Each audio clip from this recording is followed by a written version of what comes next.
सबैजनालाई स्वागत छ हजुरहरूलाई सम्पूर्णलाई। आज चाहिँ बिहानै 5 बजेको छ, 5:30 भएको छ। म चाहिँ बारीमा मुन्टा टिप्दै तरकारी टिप्दै पसल दिनको लागि। हेर्नु यस्तो अर्ग्यानिक मुन्टाहरू छ।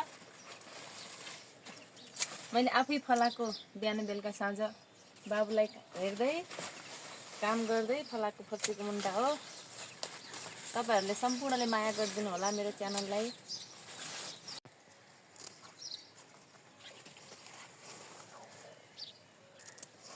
कस्तो राम्रो छ नि, लख लख लख।